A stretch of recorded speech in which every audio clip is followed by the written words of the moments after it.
નમસ્કાર દર્શક મિત્રો, આપ નિહાળી રહ્યા છો N24 ગુજરાતી। તો નજર કરીશું આજના મહત્વના સમાચાર પર।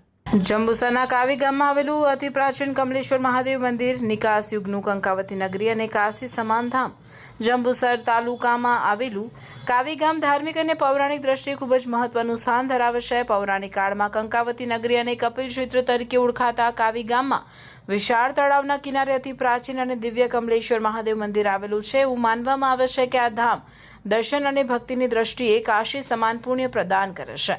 નારાયણ અને નારદ મુનિનો સંબંધ પૌરાણિક કથા મુજબ દેવર્ષિ નારદજી દ્વારા અહીં શિવલિંગની સ્થાપના કરવામાં આવી હોવાનો ઉલ્લેખ મળે છે। કપિલ ક્ષેત્ર અને નામકરણ કપિલ મુનિના નિવાસ સ્થાન હોવાને કારણે આ ભૂમિ કપિલ ક્ષેત્ર પણ કહેવાય। શરૂઆતમાં શિવલિંગ કપિલેશ્વર મહાદેવ તરીકે ઓળખાતું હતું, જે પાછળથી નગરદેવી કમલેશ્વરી પરથી કમલેશ્વર મહાદેવ તરીકે પ્રખ્યાત થયું। 11 રુદ્ર અને કાશી સમાન મહાત્મય મંદિર પરિસરમાં મુખ્ય શિવાલયની આસપાસ 11 રુદ્ર મહાદેવના નાના મંદિરો આવેલા છે। સનાતન પરંપરામાં એવી દ્રઢ માન્યતા છે કે અહીં દર્શન કરવાથી કાશી વિશ્વનાથ દર્શનનું જ પુણ્ય ફળ પ્રાપ્ત થાય છે। કમલેશ્વર મહાદેવ મંદિર પ્રાચીન ભૂમિજ સ્થાપત્ય શૈલી અને તારાકાર ગર્ભગૃહની રચના ધરાવે છે। ગર્ભગૃહમાં જમીન સ્તરે માર્બલ શાળુંકા વચ્ચે પવિત્ર શિવલિંગ બિરાજમાન છે, જેના પર પંચધાતુના નાગદેવતા ફણ છત્રછાયા કરે છે। મંદિરનો સભા મંડપ, મહામંડપ અને ઊંચું કલાત્મક શિખર પ્રાચીન ભારતીય શિલ્પકળાનો ઉત્કૃષ્ટ નમૂનો પૂરો પાડે છે।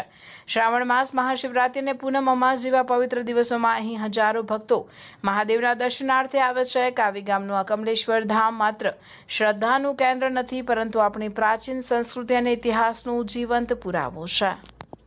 નમસ્કાર દર્શક મિત્રો, હાલ આપણે જંબુસર તાલુકાના કાવી ગામે કમલેશ્વર મહાદેવના મંદિરે આપણે એ મંદિર વિશે ચર્ચા કરીશું। નિલેશભાઈ આપણે જણાવશે એના વિશે વિશેષ માહિતી। નમસ્તે। કાવી કમલેશ્વર મંદિરે અમારી ત્રીજી પેઢી થયેલી છે। આ જે મહાદેવ છે એ 1400-1500 વર્ષ જૂનું પૂર્ણ મંદિર છે, જૂનું પૌરાણિક મંદિર છે। આ મંદિરની ગાથા એ છે કે જ્યારે દેવ ઋષિ નારદ જ્યારે એમના 17 પ્રશ્નોનું સમાધાન માટે, જે એમના જટિલ પ્રશ્નોનું સમાધાન માટે એ 3 ભુવનમાં પડ્યા, તે સમયે એ જે એમના પ્રશ્નો હતા એ પ્રશ્નોનો ઉત્તર એક બુદ્ધિહીન વયના બાળકે જે આ કંકાવટી નગરીમાં એ પ્રશ્નોનું સમાધાન કર્યું। પછી જે એમના જે પ્રશ્ન હતા એમનું સમાધાન મળ્યા પછી નારદજીએ આ જે કપિલ ક્ષેત્ર છે, એ કંકાવટી નગરી છે, ત્યાં આગળ ભૂમિદાનમાં જગ્યા આપેલી। પછી આ કંકાવટી નગરી તરીકે ઓળખાઈ।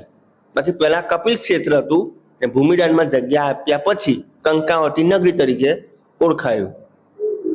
હાલ આ મંદિરમાં કેટલા મંદિર આવેલા છે એના વિશે આપ જણાવશો? આ બ્રાહ્મણોની જે પહેલાના સમયમાં બ્રાહ્મણો હતા, એ તપોવન હતા, જે તપોભૂમિ હતા, એ બ્રાહ્મણોએ આ જગ્યાએ એમની તપથી 11 રુદ્રને મતલબ કે આગળ જગ્યા આપેલી છે, નામ આપેલું છે। 11 શિવાલય છે કમલેશ્વર મહાદેવમાં, 11 શિવાલય છે। એ સ્કંદ પુરાણમાં કુમારિકા ખંડમાં આનું આખું વિવરણ છે। હાલમાં જે આ મંદિરમાં જે ઉપર ખોપિયા જે કોઈ એ બનાવેલું છે તે એના વિશે તમે માહિતી આપશો? હા, આ કપિલ રાજા વખતનું મંદિર છે।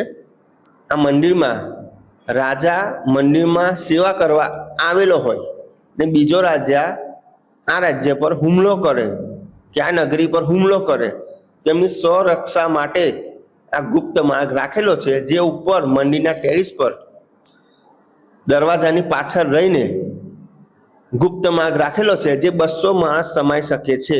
પ્લસ કે આ મંદિરમાં એક ગુપ્ત ભોયરું આવેલું છે।